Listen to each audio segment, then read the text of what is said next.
Hey everybody, welcome to episode 91 of the Fantasy Timeline, a proud member of the Dynasty Addicts Podcast Network. As you can see, Josh is not here this evening. So I'm going to try to take over those big shoes. So I'm here with Drew. I think you guys all know who Drew is, but Drew, welcome. Thank you. Good to be here. Yeah. What's new? Oh man, it's been a crazy week at work, so I'm excited to get a chance to talk some football with real life people instead of just tweeting and texting. So excited to be here. Oh yeah. And our special guest for the evening, Sonny at Big Knowledge FFB. Sonny, what's up, brother? What's up, man? I'm happy to be here. I don't know if you can hear me well. I can't hear myself too well. But yes, stoked to be here, hang with you. Been thinking about it all day and just made it in time. Hey, hell yeah. So if you guys have listened to this show throughout the times, I think pretty early when we did when we started having guests, you were one of the first ones. I think you and I did a solo show, or not really solo, but a duet without Josh. I think his wife was in labor at that time. I don't know what Josh's problem is. Every time I show up on the show, he's not here. Yeah. Coincidence? I'm like, well, since you're not going to be here, Josh, I guess I'll invite Sonny. But so Sonny, you and I have been talking a little bit about a project that you started. That's kind of been in the works since I guess last year during COVID. So why don't you tell the listeners a little bit about that and let them know the project. I appreciate it. It's called Fantasy for Unity. It is just a charity fantasy football tournament. It is something that was kind of spawned based on the George Floyd incident last year, but it's really about kind of all races coming together. I feel like in this country right now, we have, Asian hate, we have all kinds of, the entire cultures are all kind of clashing or having their own, renaissance and different things. So yeah, for me, it's just a matter of trying to bring everybody together. And so it's one of those things where it's hard for me as a white male to talk about it too much. It's like, I want to put this on, I want to bring people in and just kind of get support from all different cultures. So it's about, mostly Black people, mostly, the African American. Sorry, I'm getting nervous. No, you're good. But yeah, it's just mostly about African American, but at the same time, it's all about, bringing everybody together. And so for me, it's about, I'll just get to the bottom line. If people can donate $20. Yeah. So basically like what we started a tournament kind of thing, a league, where people can get involved. It's just a way to, support, yeah, it's tough for me. Like, honestly, yeah. I'll kind of finish. Okay. It's tough for me because, like I said, as a white male, it's tough to kind of bring up the subject. But for me, it's really that's why it's important, because I feel like in our culture, I've had as we've brought this out. To be honest with you, it's been tough to get going. There's been a lot of just like I've been surprised and disappointed, honestly, in some of the response from the community. So for me, it's just a matter of trying to get people to understand that it is about supporting Black culture. It's about supporting the ACLU. It's about supporting the Equal Justice Initiative. It's about supporting the Conscious Kid, which are all, they're all about multiple races. They're all about, the communities that need the help the most. But what's frustrating and why I think that it's hard for me to get the message out there is because most of the fantasy football community is white. So as we've kind of moved forward with this, and I try to, I've messaged so many people in so many different realms, and it's just been really tough to get the fantasy football community, which I've always been very proud to be a part of, to really step behind this and say, yes, this is something that's important to us. And so I think that's why I'm really appreciative that you brought me on. We're still trying to, like I said, we're making videos. We're trying to, find ways to get the message out there. But it's been like kind of hard because honestly, it's as a white male, I didn't want to be the face of it. Honestly, when we put it out on Twitter, not necessarily anonymously, but we put it out in the sense that it wasn't going to be about the podcast. I didn't want it to be about my podcast. I didn't want it to be about John's podcast. So it became very much like how do we get this out to the message? How do we make a community come together on this? And so that was the initial thing. But honestly, we've had to kind of shift, and we've had to really put ourselves behind it and say, look, community, we need your support as well. We need each and every person to kind of step up and say, look, as a fantasy football player, we are taking advantage of, we're enjoying a sport that's played by mostly African-American people. And so, and when we're talking about the fantasy football industry, we're mostly white. It's a mostly white, mostly male. And so that's been the challenge for me. That's why it's kind of, it's hard. Every time I talk about it, I find that like, I don't know who to speak to. I don't know if I'm speaking to the white fantasy football community or just speaking to people in general.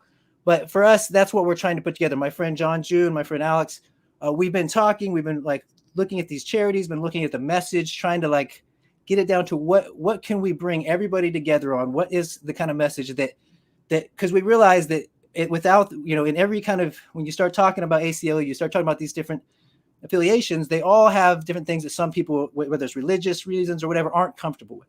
And so that's what it puts us in a position where we don't want people to get held back by, just, okay, I can't be comfortable with all that, so I can't support the thing at all. We're trying to get people to come in and say, look, I see that inequities in our culture. We see that there's, some room for some growth. It's just hard to know, exactly. It seems like a lot of people say, well, I'm hurting too. And so I get it. I don't want to tell people you're not hurting, that the other people are hurting, but you're not hurting. But at the same time, it's like, the disparities have always been large. And when we hit 2020 and we hit the pandemic, and now you see the way that the tech culture is growing and things like that are still growing and certain jobs are leaving, it's going to make that disparity even worse. And so I think that it's a time to act now. It's one of those things where, for me, watching, trying to, as somebody who, I can't go out and protest. I can't be out there on the streets. I'm a family man. I have, trying to do this podcast on the side. I'm trying to run my business. But at the same time, I see that there's a need. And I feel like how is me and just my friends come together and actually make something impactful? And I think that this is what we came up with, was this fantasy football tournament that is not just like a fun and, dandy fantasy football tournament. It's about standing up against racism. It's truly taking your words and putting them into action and saying, look, it's no longer about, just saying, yeah, I'm good with, racism's bad. It's like, no, you actually we want you to support something and put your name on it, because that's where we're at now. We need action. And that's what not just all the communities need, but I think the fantasy football community needs. So I'm sorry I got nervous. Like I said, it is for me. It's an important thing. And it's kind of like, I have a hard time talking about it. As a white male, it's always been something that's kind of, I think that's why our community needs it, because we need to be comfortable talking about this. We need to kind of get comfortable understanding that all of these race issues, they're not necessarily going to be fun, and they're not necessarily going to be comfortable, but we need to have them if we're going to move forward and start, looking at all the big problems in our society, which goes well beyond race at this point. I mean, we're looking at global warming and all these other things, and we all have to start working together somewhere to move to the bigger problems.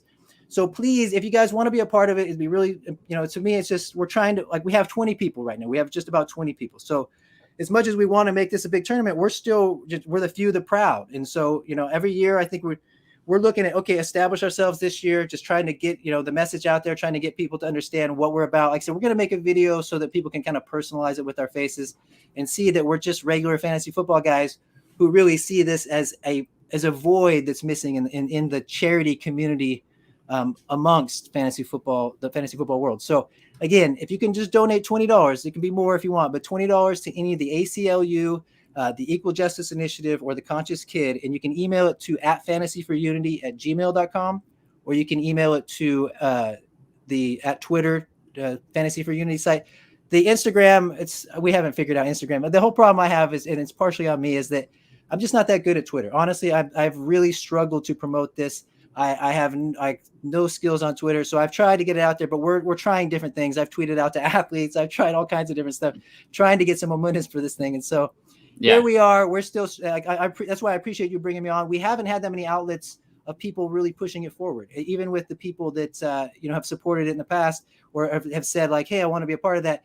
Whether it's just a reminder, it's just it feels like it's just kind of like, yeah, that's a good idea, but in actually making the action happen hasn't been as much. And so that's for me. I think that, like I said, I always want to stay positive, and I think that in the long run, the fantasy football community deserves this, and will kind of step up and kind of maybe set an example for other communities. I feel like the fantasy football community definitely understands and appreciates the Black culture as much as anybody, or at least should, based on as much time and energy we spend watching and talking about fantasy football players, many of which come from those cultures, that we could, kind of turn around and try to, support those communities as well. Sure. And I mean, don't be disheartened, I guess, that you have what you think is a low amount of participants. I mean, it's something that just popped up, it was just right after Fishbowl. There's a lot of other things, and people are still on vacation. I mean, there's a lot of things, like, I get it. And sometimes, it takes a while for certain, things to, grab hold and take off. And so just let it happen organically. I think it will. And I think you'll, a couple years down the road, you're kind of going to go, yeah, I remember when I was worried that we only had 20 people on August. Oh, there was before we had 2. I mean, there was like our first week I think we had 2. And that's what's funny is all of us, myself, John, Alex, we've gone through numerous kind of stages of this, of just kind of pepping each other up. And this is the reality that we face. It's not an overnight sensation type exactly. thing. Unfortunately, this is not. And that's kind of why, for me, it's frustrating. And being a white male talking about race is hard. It's hard for me to speak for Black people. It's hard for me to speak for white people. It's hard for me to kind of come out and just say, like, don't you see how important this is? And try to make an issue of something that other people may say, well, yeah, racism is bad, but there may not be, I don't necessarily believe that racism exists. There's a lot of different ways that can be interpreted, or there's just, I have other priorities. And so all of that's there. And yet at the same time, like, to me, it's very important. In my limited time in fantasy football, in my limited kind of space in this world, it was really kind of stood out to me last year when I was sitting there talking in front of a microphone about all these athletes, and I'm watching football every day and judging what players are hurt and just discarding if they're all this stuff. And then all of a sudden, you start doing research, and I start learning about some of the atrocities that have happened over the history of this country, some of which I didn't know about. That's the other thing that I think my eyes is, I don't know how many people's eyes have been open to some of the things that have happened, but it's not necessarily just there for you to see. You got to go find it. And so when I see some of these things and I find out that the average wealth of a Black family is 15% of that of an average wealth of a white family, and that's, when you look at the history of slavery and everything, it makes a lot of sense. It just stands out to me that something needs to be done. And I can't, like I said, I can't pick it out in the streets, but I can kind of in my heart know that, okay, maybe I can bring some awareness. Maybe I can bring, some kind of support, some action to the fantasy football community, which, I think it's a special community. It's a community of people who have open minds and open hearts, and and it's a huge variety of people. So that we start with that, and then we'll see. Maybe we can affect the bigger world as well. There you go. So if that's something that interests you, check out at Fantasy for Unity, the Twitter handle, and then you can find out the ways to get involved. So on that note, we're gonna head into the football news. There's a lot of that popping out daily with training camp and beat writers, and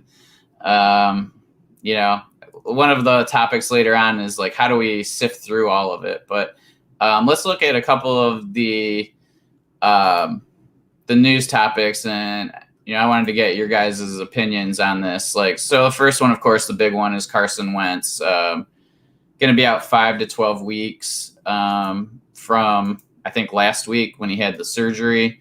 So he could be ready as early as week 1, or he might be late October. So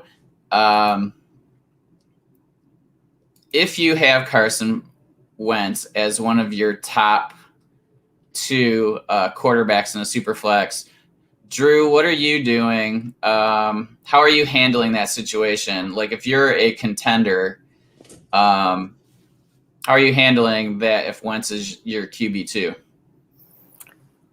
That's tough. I had him in one of my, 12 or 13 leagues last year as a QB2, and I was somehow able to get him off for a package for Josh Allen in return, which felt great. Now looking back, I don't even remember what else I gave up, but it was worth it. I don't care what it was.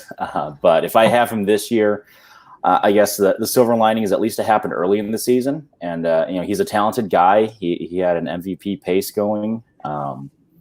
So he could come back in the stretch and help you if you're patient enough, if you've got a QB3 that can stand in, or if your Superflex team is stacked enough at another position, like you guys were talking about earlier, where maybe you're just overflowing with wide receiver talent or something that can hold you over to week 5, 6, 7. So unless I'm getting an offer that feels kind of commensurate with what he's capable of, I'm holding him. I don't know that there's a whole lot of fair return that I think I'm going to get back in a Superflex league. Most folks that I know in Superflex leagues, or I guess leagues in general, aren't real big on like position for position trades. So I don't know that I get another quarterback back that I like enough. But yeah, I think I hold him at this point unless I get an offer that I really like, which I honestly don't even know.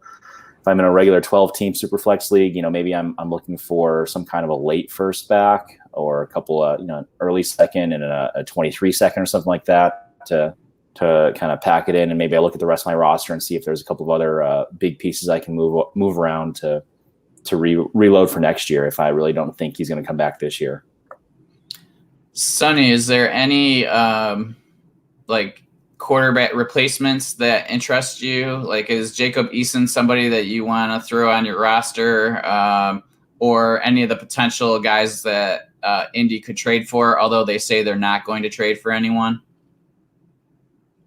Eason, in a Superflex 2 QB league, it sounds like I saw him get added. People are spending $200 of their $500 fab dollars or something on. So, but like he said, Wentz is likely going to come back. The odds of the Colts saying, okay, Eason's so good that he's going to be our guy is very low. I think it's so much just points to where Carson Wentz is in terms of his value. It zaps his value. It kind of takes away. And now the Colts are committed to a second round pick at minimum, but now they're not going to get to the first round pick. So they don't have they're not that tied to him either. Whether if he comes back and it's just kind of hit or miss, and they're bad and they've been losing a lot, they may just decide to lose a lot. And that way they can actually get a quarterback they covet next year. So I think it's bad timing for Carson Wentz. It's one of those situations where you look at the rest of the team and everything. It's just it's one of those, it's like a, what could have been. And there's, every year there's this kind of situations where it's like, oh, what could have been?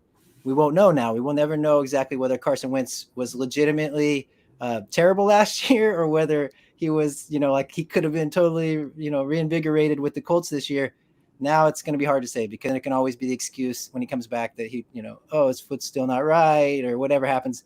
I don't know, it feels like we lost this moment, this opportunity to really evaluate Carson Wentz for what he is in terms of dynasty, because we may, whether he stays with the Colts now is going to be dependent on those 7 games that he comes back and plays, or 9 games, or however many games he can play, because they won't be tied to that first rounder. And then I think it's just next year that his contract's up. So.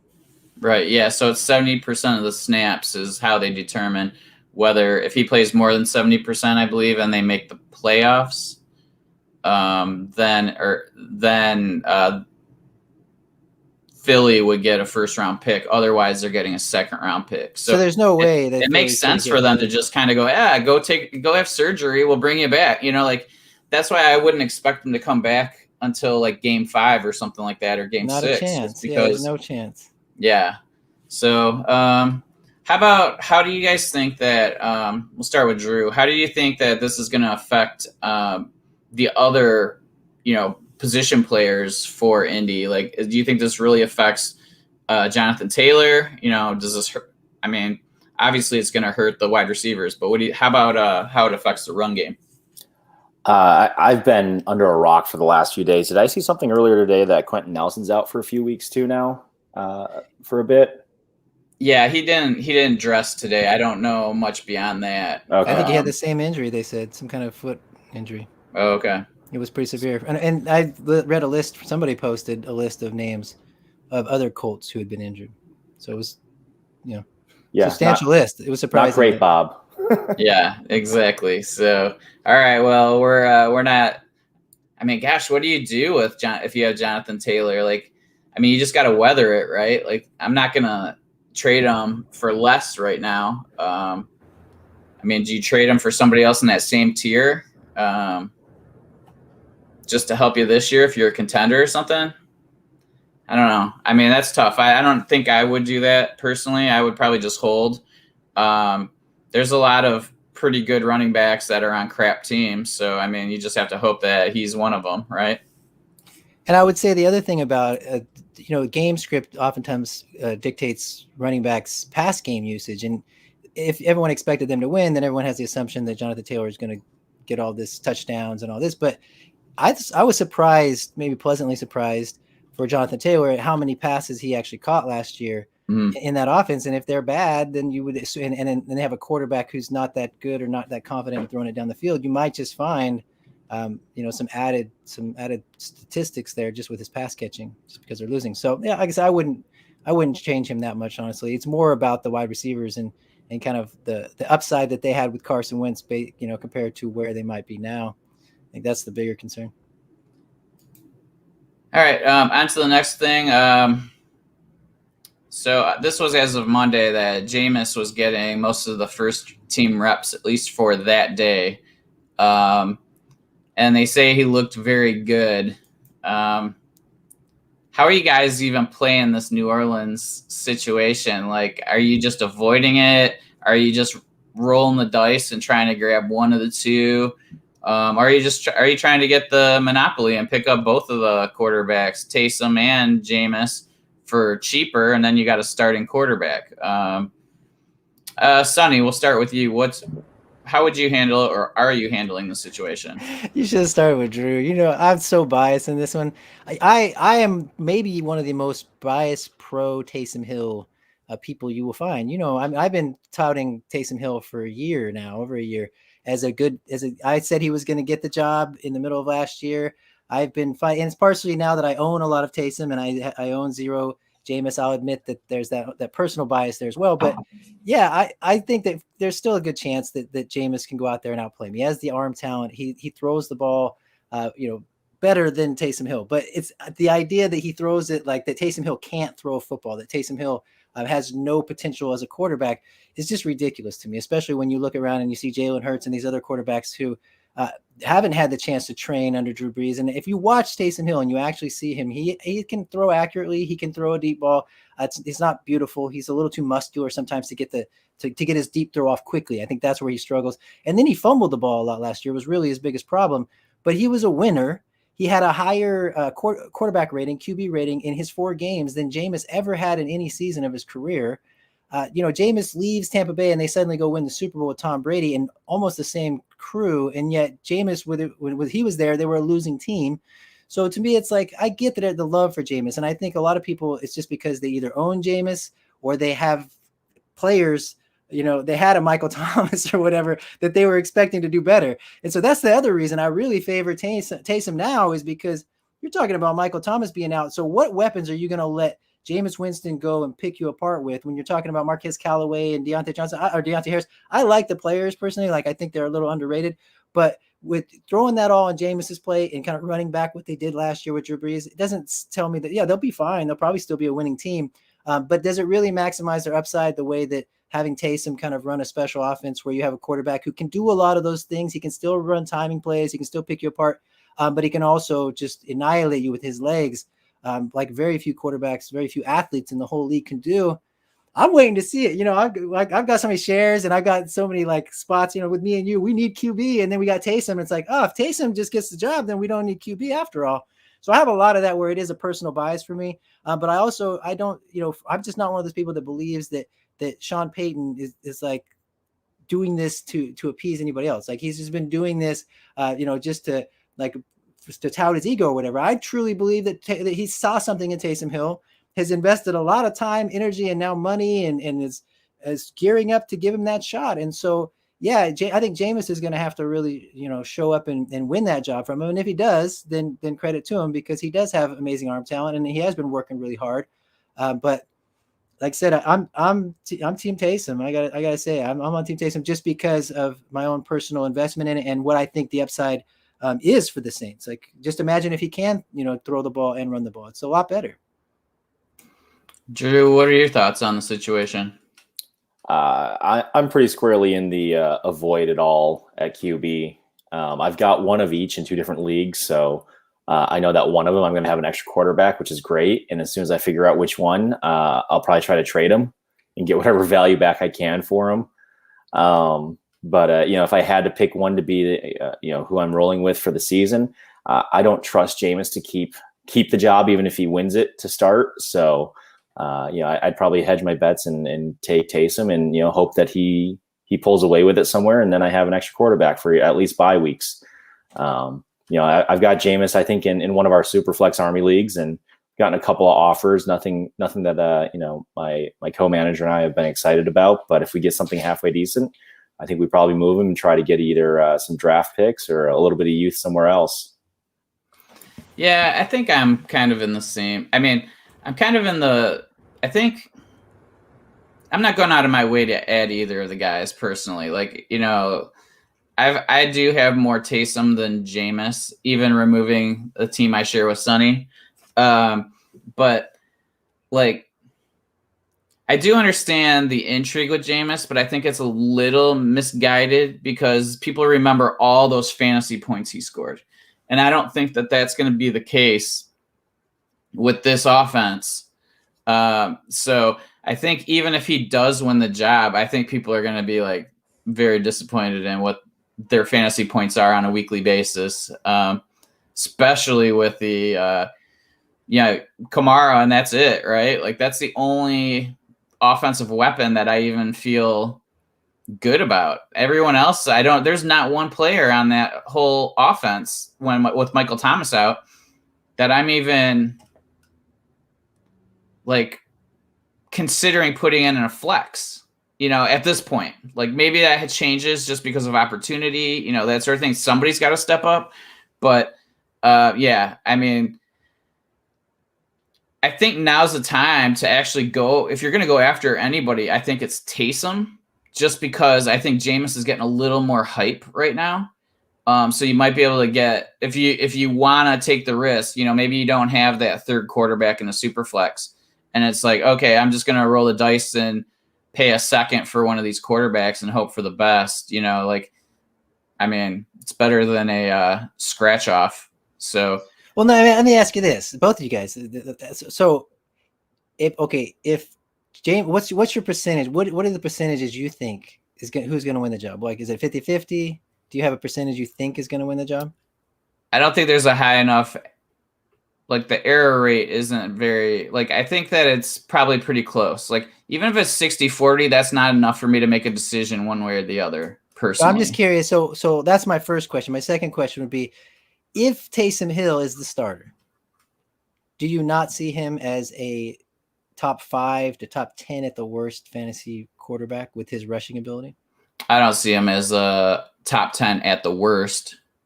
No. Like, I mean, he had a few big games last year. He had a stinker of a game. The one stinker equal game, but every other game he was a top 5 quarterback. Right, but that's also like when we argue about rookies who at the end of the season blow up, and then the next year we see defenses actually got to see what they're doing with him, and then defenses have the opportunity to, make some game plans against him, which they weren't able to before. And I feel like that could happen. And I'm not saying like I mean, sure, I think that if am I going to take the quarterback that can rush the ball, there's obviously a benefit to that, but I'm not necessarily sold that, like, if you have Jameis as a quarterback and you can still play him, Taysom as the role he played with Breeze, is that better than just having Taysom out there all the time?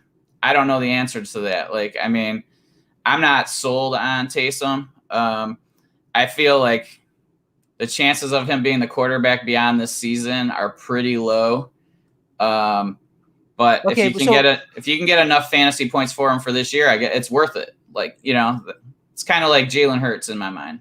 What benchmarks does he need to reach? So if he plays like he played, if he gets the start and he plays like he played in the 4 games and they win 3 out of 4 games consistently, so they end up with a, let's say, whatever it's 12-5. 12-5, yeah. At worst, possibly 13-4, right? That would be the scenario.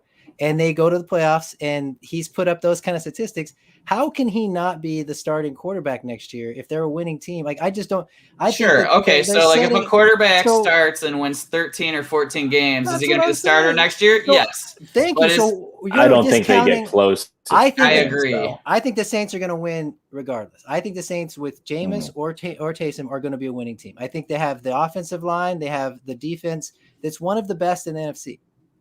That's my opinion. So I feel like the quarterback Drew Brees was a shell of himself last year. People think that Drew Brees helped them win last year. I personally think that Drew Brees held them back. And had they had Drew Brees in the playoffs, and I mean, had Taysom Hill starting the playoffs, I think they had a better chance. I think that his arm strength was weak, and Taysom can throw the ball actually better than Drew down the field in terms of arm strength. Yeah, that's the only thing he's better. Well, yeah, but it's not. He can run the ball quite well and passing.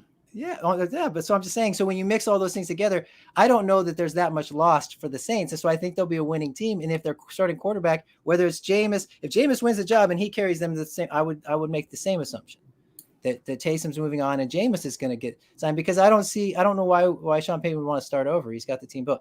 I think people are underestimating. I see if they end up 13-4 or something like that, I see them winning in spite of their quarterbacks.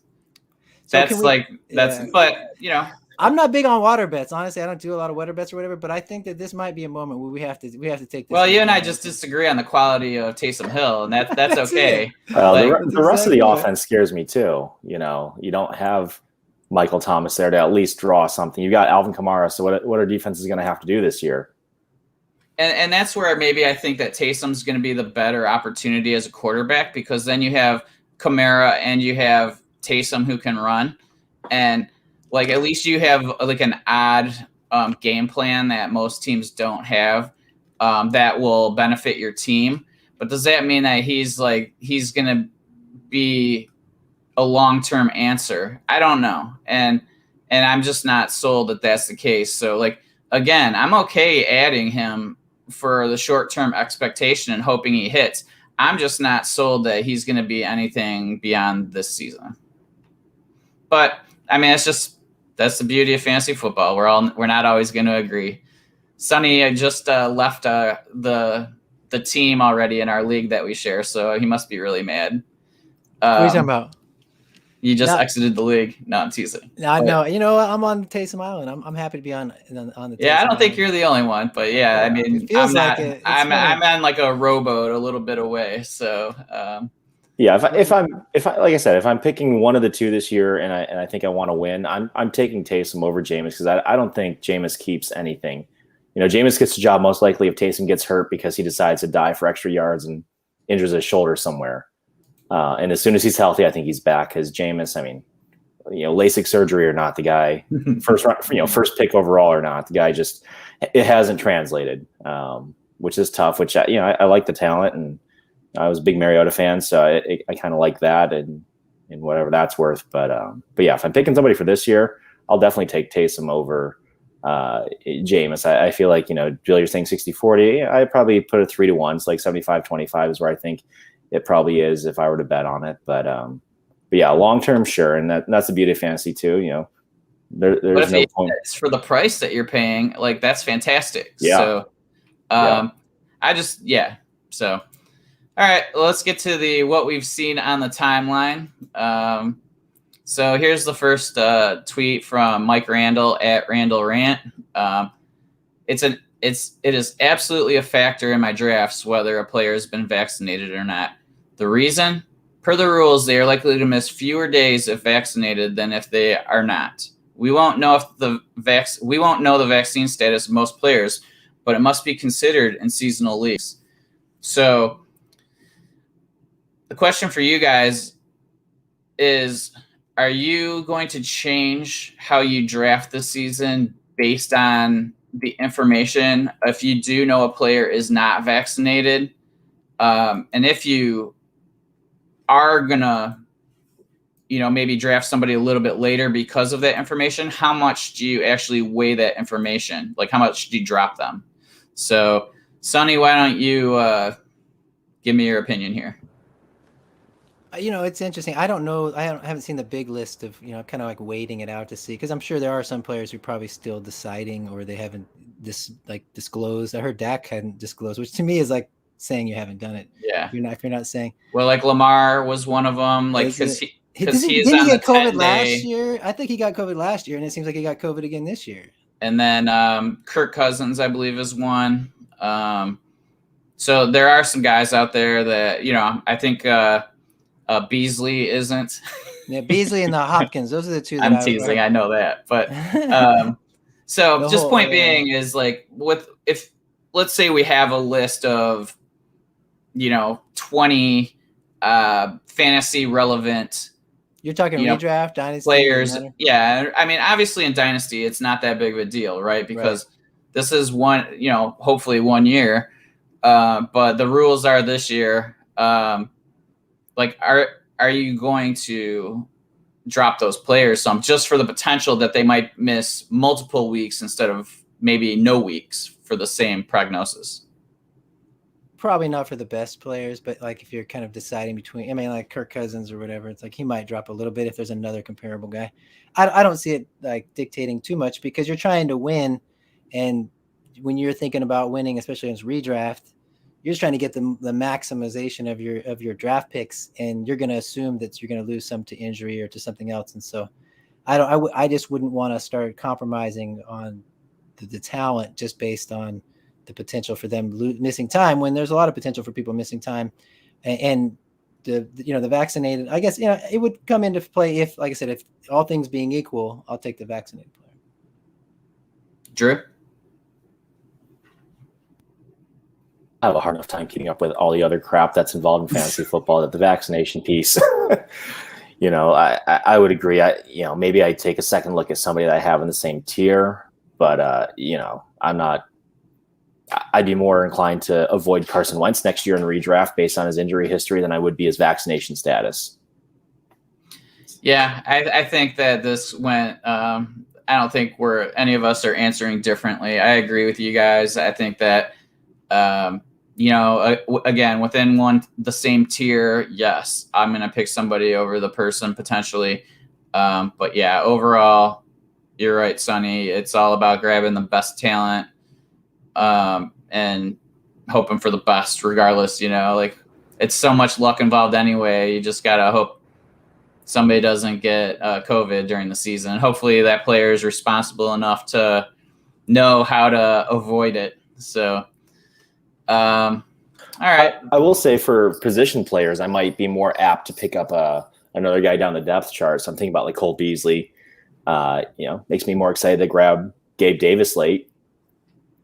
Or maybe I'll take another flyer on Emmanuel Sanders or something like that later on when I wouldn't typically, because I feel like he's pushed down there. But other than that, for the individual player, it doesn't change a whole lot.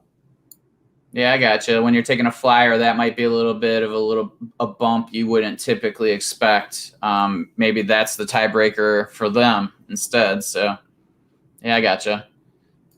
All right, this is from Dynasty Junkie at Dynasty_Junkie.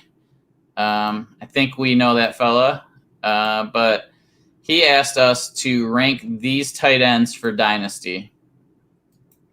Cole Kmet, Adam Troutman, Harrison Bryant, and Dan Arnold. I'll start.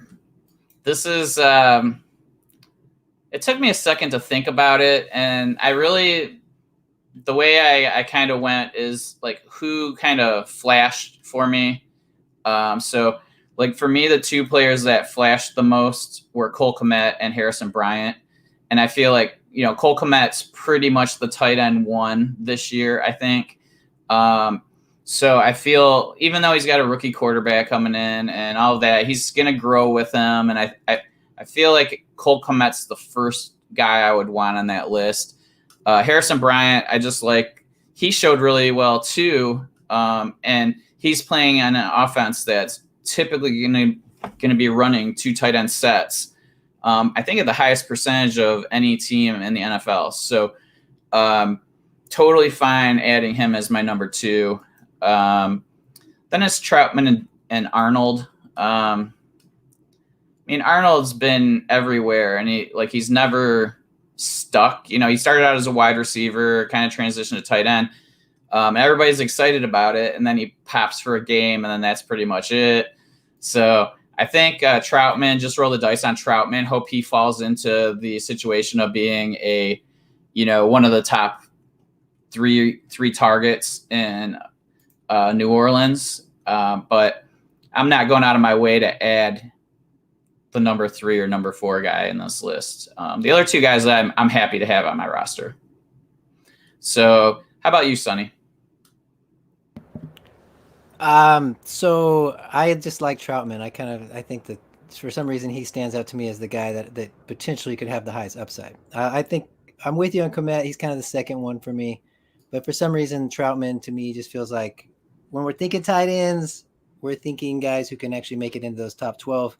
I'm not in that many 2 tight end type leagues, and I'm not even in that many super like a tight end premium. So for me, the tight end position really has to have like a upside appeal.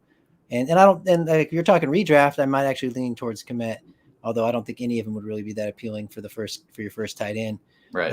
But that's realistically like I'm looking for a boom. I think Komet will, probably have more productive season this year. And the Harrison Bryant, like you said, it kind of popped in my eye. I thought there was something there, but they still seem like they have something in mind for Njoku, and then Hooper. He's who he is, and he's going to be on the field. And so, yeah, I think in terms of redraft, I could go with Komet, but I don't think it would be very enthusiastic. It would be like a second tight end if I was deciding to take a second tight end. But for Dynasty, I would be Troutman, probably then Cole Komet and Harrison Bryant just behind him. And Arnold, he's older. And like I said, he's like, that guy's like 220 pounds or something. So to me, I don't think I don't think he's got enough in the behind area to make an impact as a true tight end ever. So he's always going to be that kind of, hit or miss unless he turns into, Evan Ingram days where it's like, they just like try to use the guy, split him out, have him. But it sounds like Terrace Marshall's already tearing up camp. I don't know why they would want to use Dan Arnold over a Terrace Marshall. So yeah, no interest, like very little. If I say waiver wire, sure. You mean like if in Dynasty waiver wire is just a throw in, sure. Right. Drew? I'm definitely biased here. I like Cole Komet a lot. I've actually made a few trades in the last year to get him. Tried to make him and throw in wherever I could. Couple I had to actually count him as a meaningful piece. I do like the idea of him growing with Justin Fields, who I have everywhere that I can as well. So for Dynasty, he's my number 1 guy on this list by a good margin. I actually have him in the order that Rocky put him here. So Troutman next. I think he showed a little bit of a flash last year. They moved up to get him. There are enough things around him to think that Sean Payton's invested and wants to give him a real shot. Maybe Michael Thomas going down means he has some more targets funneled to him. So I those are the 2 that I would be looking to get on my roster if I'm in Dynasty. The other 2, Bryant, it's just too crowded there between Landry. Mayfield still has this thing for Higgins periodically. There's just not enough targets in that offense to go around. Even if he's on the field, I don't know what kind of target share he's going to get throughout the season. So if I'm in a 2 tight end league where I have to start 2 tight ends, maybe I add him on as my 3rd tight end or something like that for bye weeks. And then, Dan Arnold, even in a 2 tight end league, somebody else can pick him up. Right on. So, we're pretty close. I think I value Troutman a little less, and you guys value Harrison Bryant a little less. So, but overall, we're pretty much in the same hemisphere. So, all right, this is kind of just a precursor. This is from Scott Connor at Charles Chill FFB. He just asked the question, when is Sony Michel getting released? I've been hearing the last few months that it's all but a given. So it just kind of got me thinking. I was thinking about this, and then I saw this tweet, so I figured this was a good transition to my question. It's like there's so many rumors, people kind of projecting what's going to happen with, the 53-man roster, and they're doing it like right after the draft, and so. Everybody's like, oh, yeah, there's no way Sony Michel's going to make this roster now. They just got Ramondre Stevenson, All of a sudden, maybe somebody did say that they were thinking that Michel may not make this team. And, now, granted, they're probably not going to cut him right now, but maybe he is still up for a cut as we get, closer to the regular season. But my question is, there's so many rumors, and then you get to the beat reporters, which are pretty much looking for clicks. So they're blowing sunshine or making the very extreme comments about players. How do you sift through that? How do you guys figure what's worth listening to or what's not? Because you do need to use some of that, right, to get to make a decision to maybe be ahead of the game and roll the dice on somebody. So, Sonny, why don't you start? How do you kind of handle these, news blurbs and rumor mill? Love Scotty Collins, by the way. I think that I'm open to hearing it all. I think that if you can come in with an open mind and not get too swayed and not just make big decisions based on the information, I'm all about hearing about it, because sometimes it's just the little bit of information that you get, and that little bit of oh, that's interesting, I didn't know that player was tearing up camp, or whatever it is. Might just be enough for you to kind of keep an eye on that player and watch for the next sign and the next sign. So that's, for me, it's it can't be just one thing, or after all the years of experience, sometimes I don't even know what it is I'm looking for. It's just one of those things, certain comments stand out as okay, they're just trying to prop this guy up or make him feel good or challenge him. And other comments feel more genuine coming from a coach.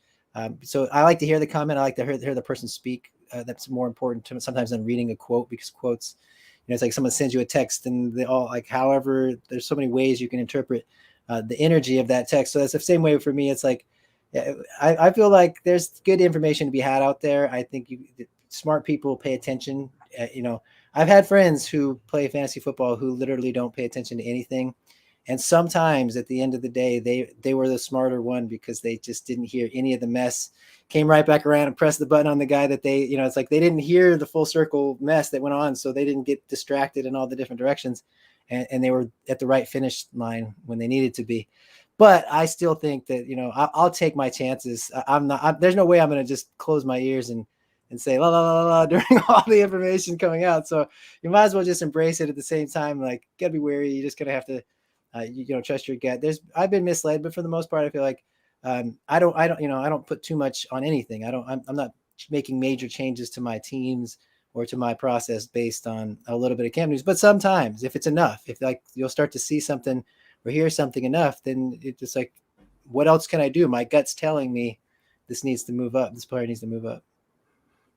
Drew? Yeah, I think Sonny hit it on the nail on the head there, where it's all this stuff is in addition to what we already know. Nobody comes into this completely unknown. If you want to know something about a player, you can go find it. In this day and age, you can find what they did in college. You can find what their coaches said in college. You can see what their teammates said, what their opponents said about them, etc. So there's nothing coming out of this that's going to be an earth-shattering, totally tip the scales. But I think, for those of us that are year-round with this thing, you want to find those little nuggets that you think could, help you make the decision between your 31st and 32nd roster spot for this year, right? So, because that's where, again, you get the shots to go and get something special, whether it's trade later on or maybe you get your season winner that way. And whether it's rookies, whether it's a guy in a new situation, there have been plenty of times I've been burned by not paying attention enough. I had my bias in place. Last year, Stephon Diggs was one of those cases for me where, how do you leave a dome and go to Buffalo? I mean, Buffalo is Minnesota without the dome, right? New system, quarterback that's not that accurate. Why the heck would I want this guy as a wide receiver 1 or even a wide receiver 2 on my team? And then, holy crap, how wrong was I, right? Which, as a Buffalo fan, I'm thrilled about. But there's definitely a part of paying attention, taking it all in, and then over time, I think you figure out how to weigh things out. I follow a few beat writers, but I don't know enough of their work long term to have any strong opinions about any of them. I think for me, it's getting to chat with people like you all who, you have your opinions. You're able to share some insights that I've never thought about before as, a fantasy football player. And those are the nuggets I try to tuck away for next year, and we'll see how that plays out. And, I start to get some of the habits in my process that help me, feel good about the decisions I'm making. And hopefully, I make one more right decision than wrong decision this year, and I have some fun doing it.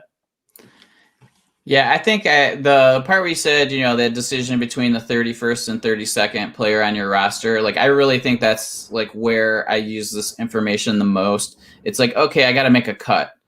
Well, there was this blurb about this guy, I'm not going to, if they give me a blurb about Terry McLaurin, like, I mean, that doesn't matter. I already have an established, value for him. But it's those guy end of bench guys, I think, where these blurbs are the most important, at least for me. So it is like, oh, okay, we got roster cuts this week. Okay. Well, I haven't heard shit for this guy, so I'm going to, like, but there's been a few blurbs about so-and-so doing pretty well. Like, I'm going to hold on to him a little bit longer so I can at least see what happens. If nothing happens, then fine. Then he's off the, he's off the team and I add somebody else. So that's probably my biggest thing. Like, do I go out and make trades based on news? Very rarely. I mean, it would have to be somebody I already had a bias towards. You know what I mean? Like, it's like, oh, okay, now it's definitely pushing me in that direction. But otherwise, I don't think I'm going to really very often go out and make trades for somebody, unless it's a rookie. Like, a rookie would be really the only time I would probably go out of my way. Or like if it's an Austin Eckler thing where it's an undrafted rookie that makes a 53-man roster, like, why did they put an undrafted rookie on their 53-man roster? It's because they didn't want to put him on the practice squad and have another team pick him up. Like, that tells me that they really believe in that guy. So those are but that's just more of that's not a blurb thing. That's just the action of the team. So yeah, it's tough during this time. It's fun, and it's fun to pay attention to the news because if you're in Dynasty, that's part of the fun of the hobby, in my opinion. So yeah, I agree with you guys. You do have to listen to it. It's just go ahead. Oh, I was just going to say, and Scott, to Scott's point, I think Scott's point is a little more pointing to the fact that we make a lot of assumptions as a fantasy No doubt, community. yes. And he's just like, okay, so we've all made the assumption that he's just going to get cut, right? Or there's an opportunity that someone's going to get traded. It must be Sony Michel lined up. And I think that's where we have to be careful as a fantasy community, and maybe we can also gain from or leverage some of the echo chamber, is that you find that sometimes it'll be an Evan Silva, like last year, he talked about Leonard Fournette getting cut, and he was right. Eventually, Leonard Fournette got cut. But this year, I think he was talking about Melvin Gordon, and the same kind of thing didn't happen. And so it's once one person who's got a kind of an audience says something, and then another person says a similar kind of thing, and then another person, it becomes hard to differentiate where the original source or like the magnitude of that impact, and it becomes like an assumption made, like, well, everybody seems to agree with this. Everybody must have gotten that memo. So how do we, I guess we have to move forward and know that this is the new reality. And that's where you can kind of look at it and go, okay, well, where was the reality from that? Like, where is the reality of Sony Michel getting cut? Is that just based on the fact that it's assumed that Damian Harris is going to get the start, and it's assumed that Ramondre Stevenson, and it's assumed that Sony Michel's garbage and he just can't play anymore? It's like, all those are assumptions we're making. And they're like, I feel pretty good about some of those assumptions. At the same time, it's like, I could also see how the Patriots aren't listening to any of that, and they're going to do what they do. And he might just well be the starter, or might be the secondary running back because Rex Burkhead's not there and they need a pass catching guy and blah, blah, blah. I don't know how it's going to pan out, but I know that when we start making assumptions, what assume makes an ass out of you and me is the old saying. That is the saying. So yeah, I agree. Like, I think like a lot of times you're saying, well, this happened, this, and this, and he's on last year's contract, and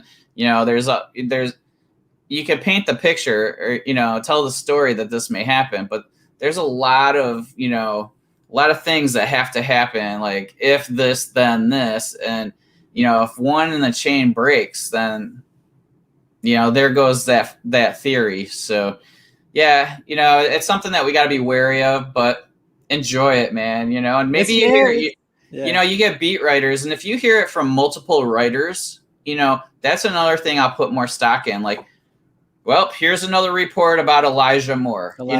That was the thing, Elijah Moore. Like, and it seemed like multiple beat writers every day are talking about how much better he looked than they expected, and he's just making plays. Like, okay, I'm starting to believe this now. Like, maybe he is somebody worth making a move for right now. Maybe he's that OBJ from, 2014. Like, who knows? So, those are the kind of things that maybe you can, use, because and those are the ones I'm going to maybe do because it's not like something that's going to cost me 2 firsts or something like that. It's something that, okay, it's going to cost me maybe 2 seconds or maybe 2022 first or something like that. If I'm willing to really roll the dice, that's something that maybe I consider. But and like you said, the rookie factor, I think, I agree with your point about you're more willing to make a move and jump on a rookie because there's still a buying window or this kind of unseen,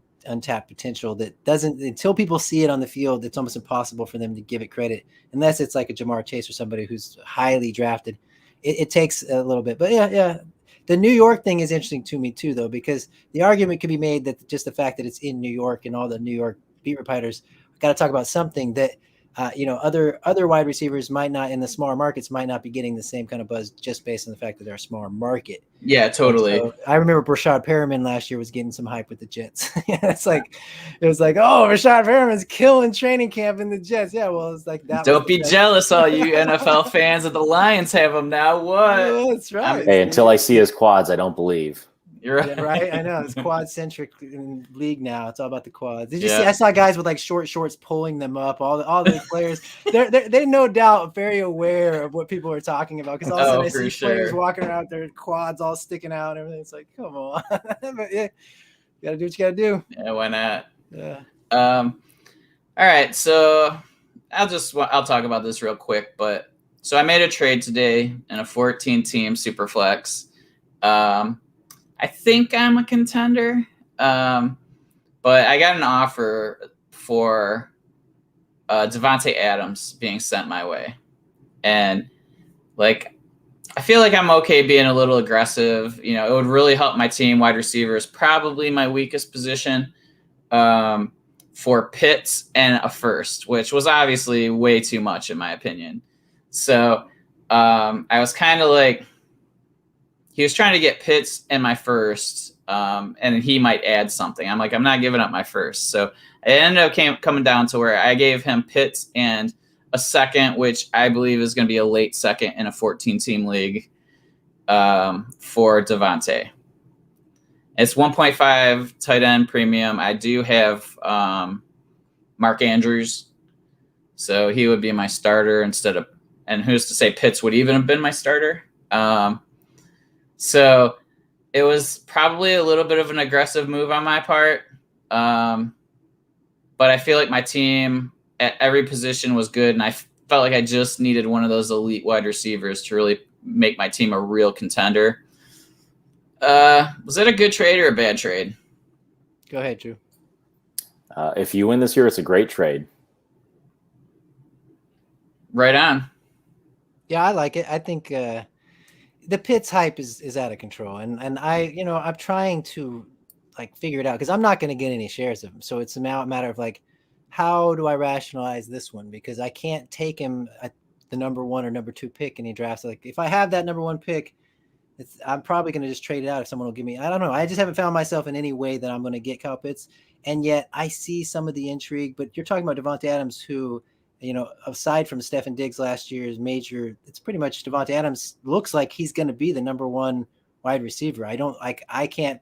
If you were just talking betting odds, remember when golf tournaments used to happen and Tiger Woods was the man to be like Tiger Woods or the field. It's I feel like you could almost put that up there with Davante Adams, like Davante Adams or the field, and that would still be some betting room on both sides of that. So, yeah, you're talking about money in the bank and bird in hand and all that. The second round pick, I would have probably squeezed him a little bit. It sounds like he's got the Kyle Pitts. I probably could have. I think you could probably have just sent it back. Said, you know what? I feel like Kyle Pitts is going to be. Instead of just telling him anything, just say I feel like Kyle Pitts is going to be the greatest thing ever, and he's got this short yardage, quickness, whatever.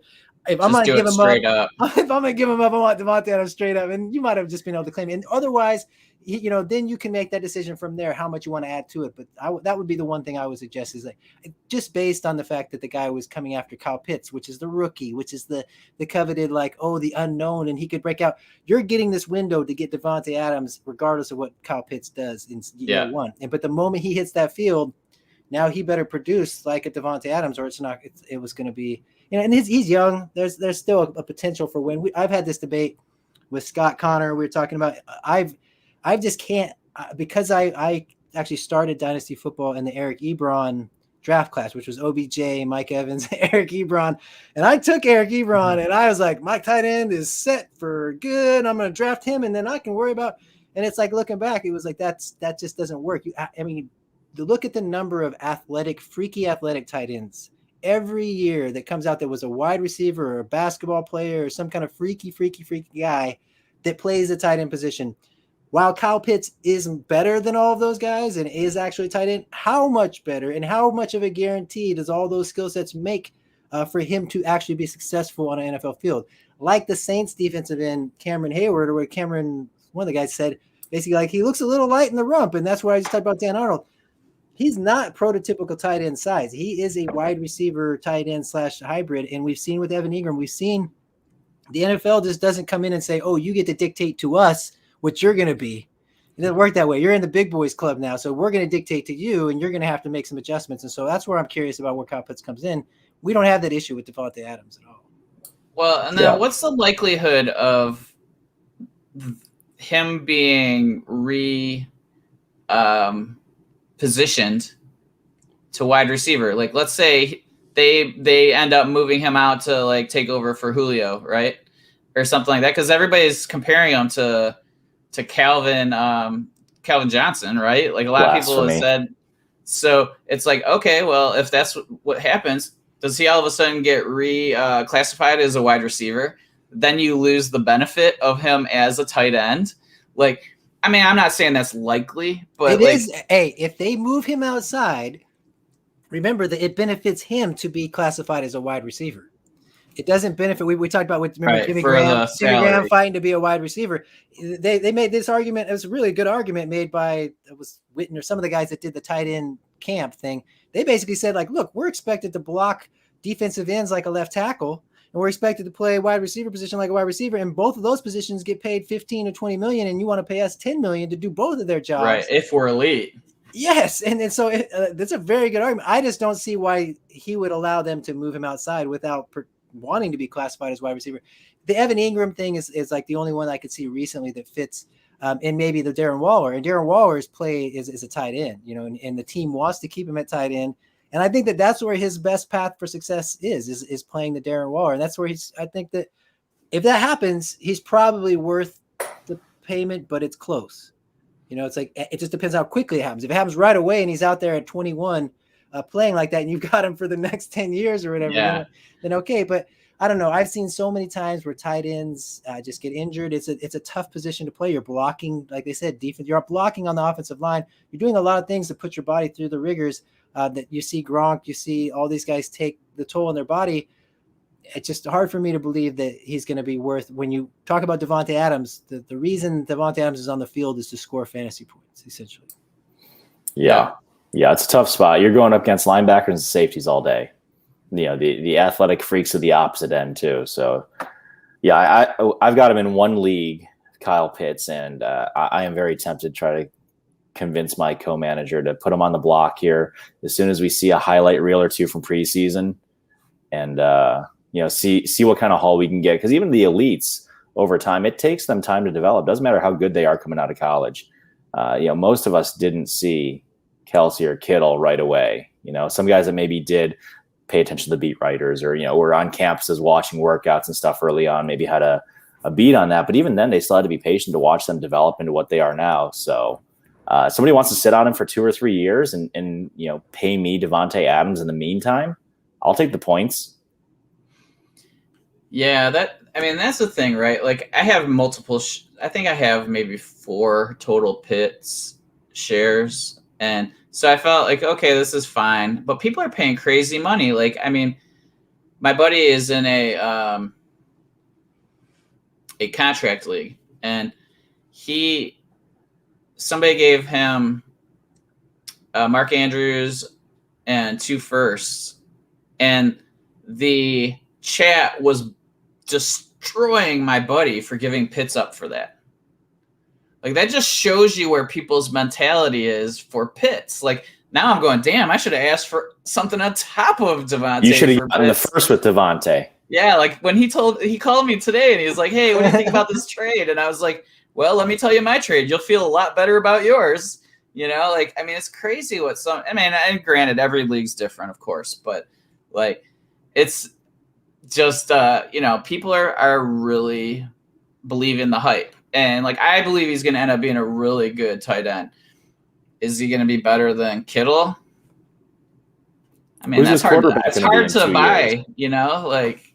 It kind of reminds me of like, it's almost like a LeBron James kind of thing where like, I remember when LeBron came out as a basketball player and there was just like, oh, can he really be this good? And it seems crazy to be comparing Kyle Pitts to LeBron James. But when you hear the coaches like Sean McVay, I don't know if you heard Sean McVay does these podcasts with other coaches he has on. And he was talking to Shanahan in regards to them trading up to get Trey Lance. And he said, oh, I thought you might be trading up to get Kyle Pitts. He said, and he's like high pitched little voice.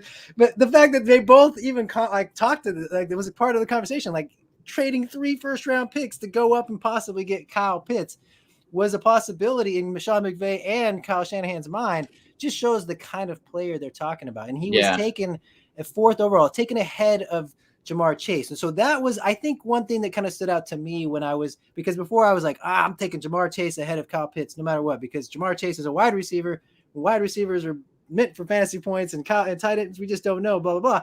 But then the realization that they're actually going to trade Julio said to me, like, they knew they were going to trade Julio before the draft. It seems like that was already in play. And if they knew they were going to trade Julio, they potentially could have taken Jamar Chase to replace Julio, but chose Kyle Pitts as they considered their top receiving weapon, the guy that's going to be the best replacement for Julio.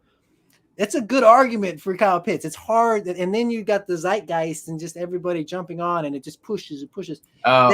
That it's hard to fight back against. I just trust my instincts, and my instincts say, like anything else, like it's not a cheap proposition at this point. I'll take a cheap proposition and take my chances. Okay, go buy the best car, but you're paying 10 grand or the housing market right now. Look at the housing market and how crazy it is. It's like, if people want to bid $100,000 over a house, I'm just a renter over here. Go be my guest, but doesn't mean that it's the best time to do it just because everybody's doing it. So this was a conversation that actually, I think it was within the last couple of weeks that Josh and I had, and it was, I'm like, I don't mind going out and grabbing Hayden Hurst, because I think everybody's so focused on Pitts right now. You know what I mean? And like, what if they make Pitts a slot, or they make him an X or a Y or whatever? Like, what if he's not going to be playing tight end, like a true tight end? Well, then you still got Hayden Hurst out there all the time. He's going to fall into opportunities. And like, so I feel like he's so undervalued right now. Like, he's tight end 20 something. Like, the last I looked, like, it's just super low. And for that price, I'm more than happy to roll the dice on him and see what I can get from him. And we were kind of arguing the Hooper, or, do you like Hooper better? Or do you like Hayden Hurst? And I'm like, I don't mind either of them, honestly. Like, it's all about tight end premium at that point, though, I think. For sure. Or some sort of two QB or 2 tight end. Yeah. I don't know. The Kyle Pitts it's a phenomenon. I think that is the story of the offseason in a way. Like the whole draft, the story of the draft this year. There's a number of them with the QBs and everything, but the Kyle Pitts is one that we're going to learn something from this.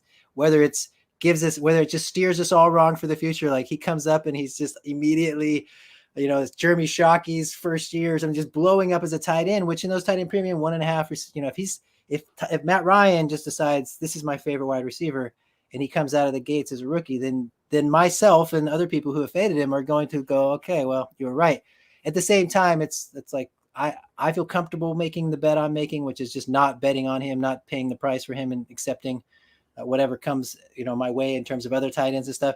It's just when we see it play out, it's going to be fascinating. It's really, I think that it's going to be the emotions are going to be high. There's going to be people that are very, very highly invested in Kyle Pitts, and so if it falls off, I can't wait. Like after that first game, if he has like 1 catch for 6 yards or something, you better believe I'm gonna be up on Twitter. I don't spend much time on Twitter at all, but I'm gonna be there like, where is it? Let's see where I'm gonna see the heartache, the moaning, just like the suffering that is that all that cost has brought you 1 catch for 6 yards when you in retrospect. Yeah. It's going to be exciting to see, I think. Like that's going to be one of those storylines that I'm really looking at early in the season. And he's like one of those few guys that just seems like there's nobody saying there's anything wrong. Like even like with Barkley, they said, oh, he can't run between the tackles. You know what I mean? Like there's how many like prospects are they like? Do people say basically the perfect prospect? And he like I feel like he has gotten that label now. Sure, Shannon Sharp said. I mean, like I questioned his maturity when they asked him about something. He said he wanted to be the greatest tight end of all time, and I was like, dude, this guy, who says that? You know, that's Eric Ebron speak. We'll talk about Eric Ebron. Like, you just don't. To me, that's not a mature statement. You should be thinking like, I'm going to work hard tomorrow. I'm going to work hard the next day. We'll see what comes of that. But then Shannon Sharp said this kid is super confident and he's willing to learn. And I think he's going to be great. And I'm sitting there going like, this is one of the great tight ends, one of the great receiving tight ends of the history of tight ends. And here he is meeting with the guy and saying, yes, he's cocky, confident, but he's also humble. And I think he's going to be coachable. And I think he's going to be damn good. It's like, stop talking about, it's like, you don't want to hear that. You're like rooting against them. Yes, Sonny. I feel, well, I'm not rooting against them. I know, I'm teasing you. It's one of those things where it's like, you want the George Kittle situation, where I remember George Kittle, there was little rumors like, oh, this guy's actually quite good, but he played blocking tight end, but there was these kind of rumblings. And as he started to emerge, it was like, oh, that made so much sense. All of the little pieces. And yet he was highly attainable at a very fair price for quite a while, for a long time. Kyle Pitts is so not that. He's jumped right to the very top of the list. And it's like, there's no tight end, including Kelsey, Kittle, or, even the other guys that are up and coming that like, I don't know. There's people that will probably take Pitts over those guys at this point. Like, I know Waller's age, I know Kittle's age and injury, and now Kelsey's age. It's like those three guys, their production is not worth Kyle Pitts' upside in most dynasty gamers' mindset, I would guess. And I personally, I don't know. Like I said, if you offered me, I have Kelsey in a number of leagues. If somebody offered me Pitts and my team was starting on the downside, I might just do it. But I don't know that they would offer it to me, honestly. Like, I think most people would want more than that, which is crazy to me. I know. Well, that's why it's like, so my trade was pretty much terrible then, because after this conversation, but it's not terrible. I'm totally to be honest, like I'm totally content with the trade. Like I'm perfectly fine with it. Yeah, one catch for 6 yards in week 1, and then see how you feel about that. Yeah, I mean, he could totally pull Hockenson and have a huge week 1 and then like kind of disappear for the next like 6-7 weeks. And then you're like, that's the tough part too, is like, even if he has a generational talent and he has a generational first season, what is that? 80 catches for 900 yards, 80 catches for 800 yards and half a dozen touchdowns, 8 touchdowns, which granted he could get better. If that's his baseline, that's his floor. And then the next year he's at 1,000 yards on 100 catches and 10 touchdowns. That's pretty epic. That's what I'm saying. It's like, it's so hard, but that's what, like I said, there is all of that evidence. It's value is priced in at this point. I feel like it's priced in. For sure. So we're not getting any value from that. And then when you look at all the other evidence, which tells you how many tight ends were not successful from no matter how highly they got drafted, no matter all the prerequisite athletic ability, it normally takes time, and a lot of them it never happens. I mean, look at Dave Njoku. Dave Njoku was going to be that guy. OJ Howard going to be that guy. I mean, come on. At some point, you have to just take that evidence and give it some credence, and not just pour all of the. So I don't know. I'm gonna like I said, not going to get any Kyle Pitts, and I will be a hater and be cheering against him. So week 8, week 10, how low does the price have to be for you to get your first share? Well, I've talked about this in my podcast. I actually did a whole episode called the Kyle Pitts plan, but this was early in the thing. This is before Kyle Pitts moved all the way into like the top 3. He was still like at 5. And I said, I would just let other people draft him, and then I'll try to buy him next year after a disappointing season.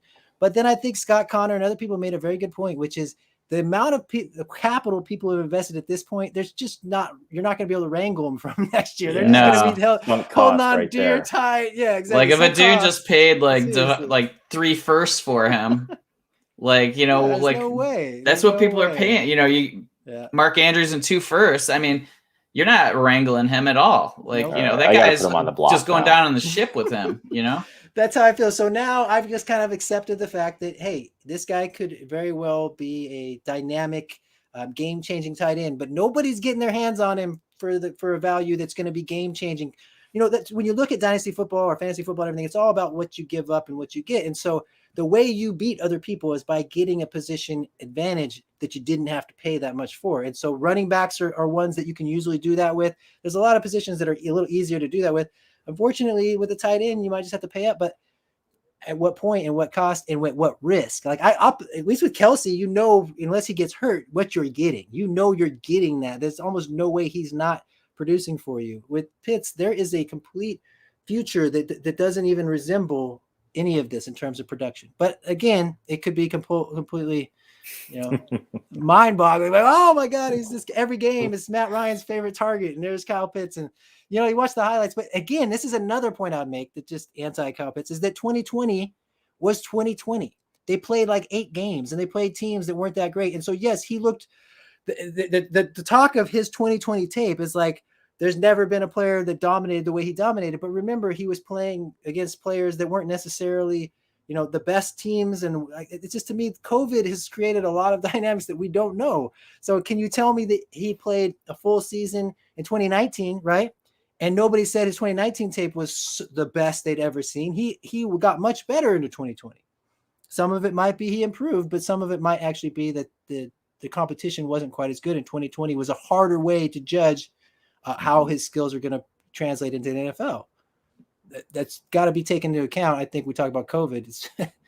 I think the NFL didn't change much. It seemed to me the NFL just kept moving right along, but college, a lot of teams just bowed out. They didn't have the incentive to keep moving along. The money wasn't there. So a lot of things shifted in the college, and the NFL was like, look, we're grown men, get with the program or step aside. But you're on mute, Bill. Yep, that was a good conversation. I didn't expect it to go that long, but yeah, it was fun. Everybody's got an opinion on Pitts, but Sonny, really appreciate you joining us tonight. And tell them where they can find you. And thank you for having me on. So at Big Knowledge Football on Twitter, or Big Knowledge FFB. I don't spend a lot of time on Twitter, so you can find me there. I always respond to messages and everything, but I'm not on Twitter. It's all about my podcast. I do my thoughts come out on my podcast, the Big Knowledge Football Dynasty podcast.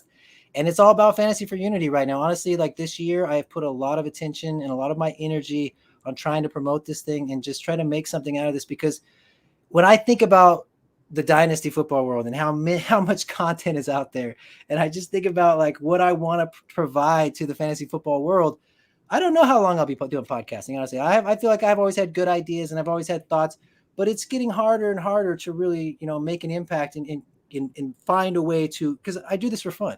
Yep. This is a fun thing for me. I've been doing this for 3 years now. I've been doing this just for so long that it's like at some point I go, I have a nice group of listeners. I've really built something that I'm proud of.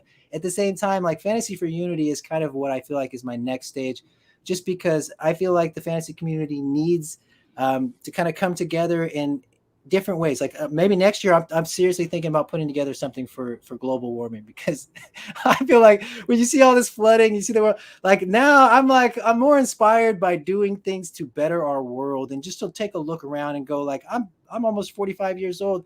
My time on this planet is running out. I want to actually make an impact in a bigger way, and just try to like make a positive impact instead of just like worrying about my fantasy football teams. And I think 2020 was a big wake up call for me there.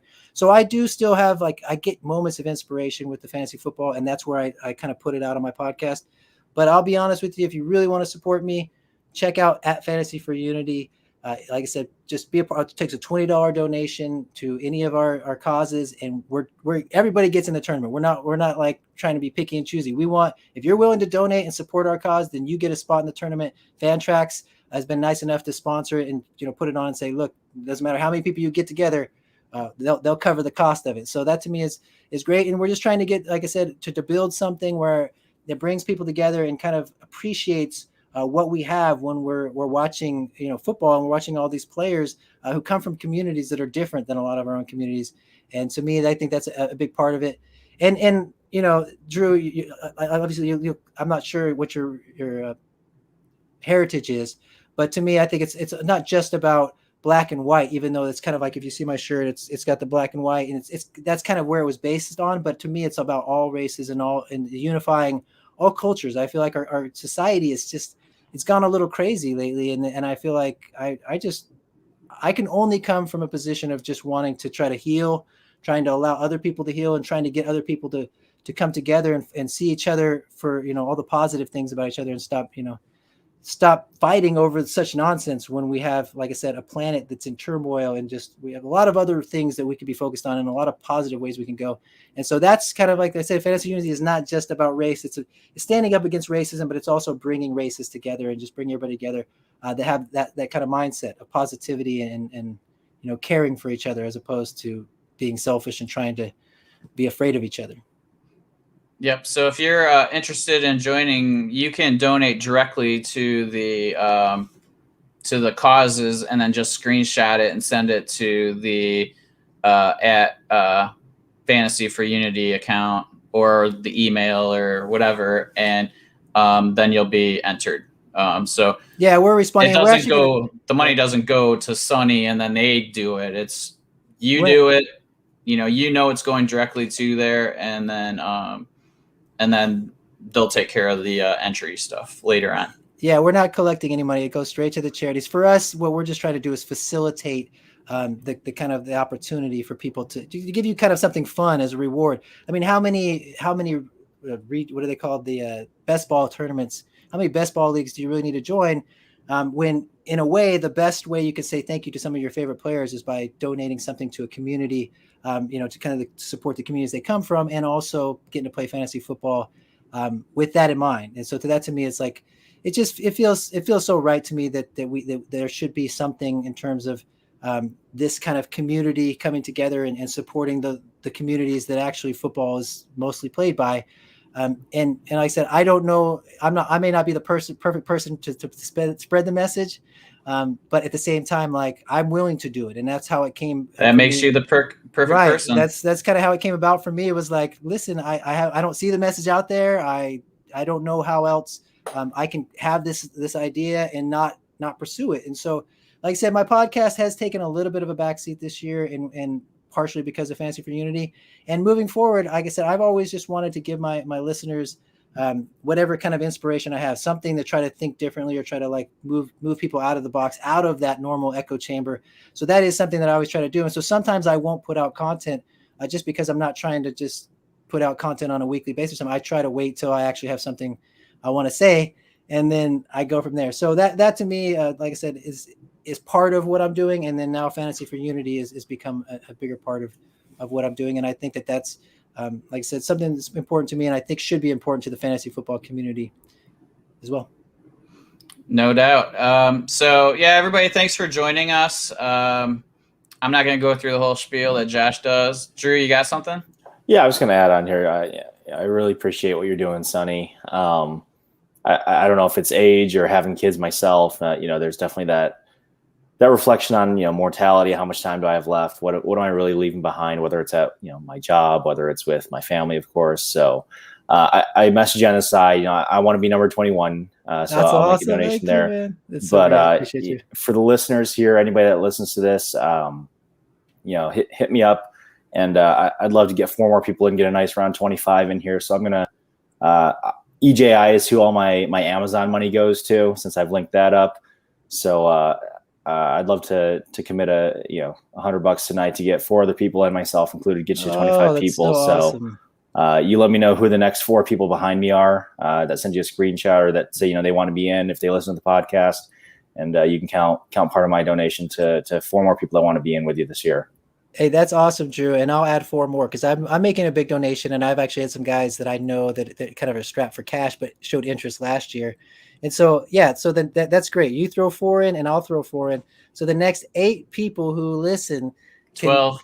We're at 12 now. So we got 12, the next 12 people that just want to be a part of this tournament. You've got our donations. And then if you want to throw in money on top of that as well, to me, that's, and I, like I said, we're at 24 right now, and I wanted to get 96. And I believe after we put these videos out, and I'm going to start direct messaging I'm not good at Twitter, but I don't mind. Like, I'll do whatever it takes, because there's nothing to lose for me. I feel like the bottom line for this is that when we all can kind of like start giving, when you start giving love to other people and you start saying, hey, I appreciate what you do, let me help out you, it just comes back, tenfold or whatever. So to me, Drew, thank you. That means a lot to me. I really appreciate you being a part of it.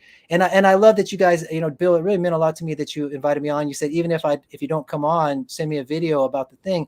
And that it's, like I said, it has been a challenge to get the word out. I've been surprised at how many big name people and athletes and guys that you would think it matters to, but we're kind of almost spam to people at this point. We need to establish ourselves and kind of make, I have to move it forward a little bit more so that we can kind of get some momentum. And so it heartens me. I literally have days where it's like I'm putting it out there and it gets no retweets and I hear nothing from people and I'm going, okay, we're running out of time, which I wanted to say. We're actually, we got Steve Dennis on there. Thank you, Steve.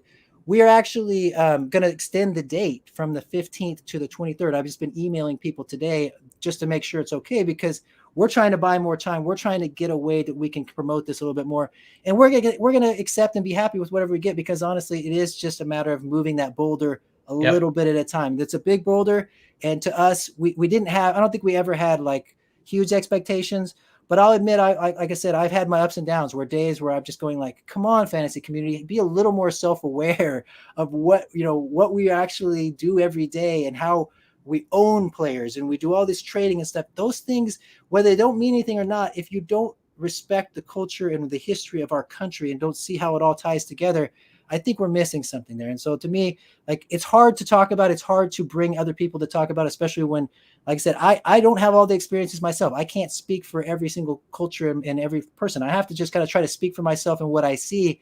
But I feel like the more we can do that as a community, the better off we're going to be and the stronger we're going to be. And we can set an example for a lot of other communities to, that we can lead the way and set a better example, because I really feel like that's all it takes. It takes positivity, and it's infectious. Negativity is also infectious. So I want to be a person who creates positivity in this world and helps other people kind of see a light at the end of the tunnel of where we can do good, as opposed to, everybody just kind of being afraid of what's going to come next. Because I'm afraid, like you said, Drew, having the kids and seeing this world and everything, it's scary.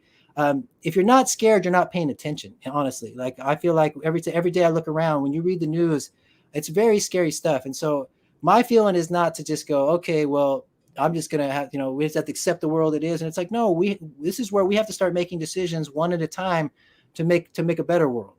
And so I really appreciate you bringing me on and just like allowing me to talk about this with other people that aren't my listeners, because I've already talked about it on my podcast. I put it out, and like I said, we are going to push it a little more, but don't think that your involvement, anybody who's listening, isn't important. As Drew just said, he wants to be 21.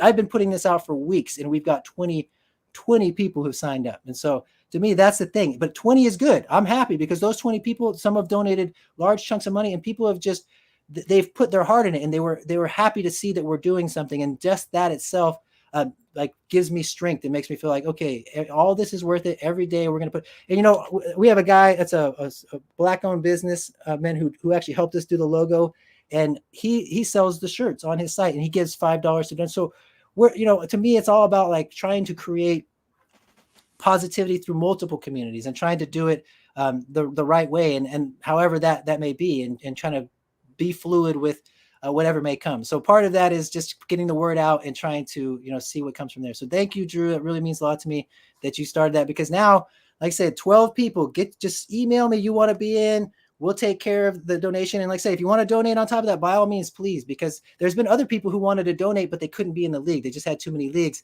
and they want to donate money. And I think that's great too. But we want people in, and we want people who are excited about being a part of the community that stands against racism and sees the importance of standing against racism of all types. That there's bigotry, there's prejudice, there's racism, there's all different words you can put on it. And we all know what it means. And none of us like it when it happens to us.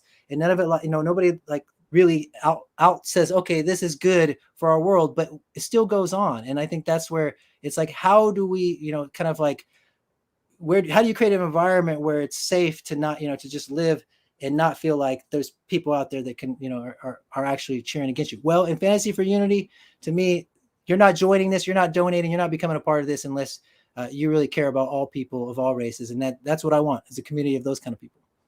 Yep. And that's what we do, right? Like that's how you do it in life. You get around people that share similar values, and that's how you make your life happier. You're not going to change everybody, and that's okay. But let's get the people that we want, that we share similar visions to, build that community with those people. And, one step at a time, we get a bunch of those communities. All of a sudden, those communities start getting closer and closer to each other. And all of a sudden, it's a new reality. Hard part. I think that for me, another thing is the pandemic brought everybody kind of separate again. So it's harder to mesh with people. It's that the communities are not mixing in again. It's everyone's kind of in their own little pockets and getting a lot of information online. It's all the more important that we kind of can get everyone somehow to see each other's side and to kind of have conversations about it and come together. It's, you know, like I said, I can't speak for everybody. I can speak for myself, and it's important to me. And I think most people in the fantasy football community can see the value in it, and therefore, you know, we're gonna be here no matter what. Like I said, we're not going away. It's a matter of whether people want to kind of join us and be a part of it. And I'd love for the more the merrier to be a part. Absolutely. Of it. So, yeah, thanks everybody for listening. You know, everybody that's watching, everybody that chimed in, you know, everybody that's listening to the podcast, really appreciate you. So Drew, always a good time, my man. Sonny, you know, you're my boy. I'm happy you got to pop on here, and I guess we're out of here. Thank you again. Thanks, Drew. Good meeting you. You too. Good night, guys. Late. Bye. Oh.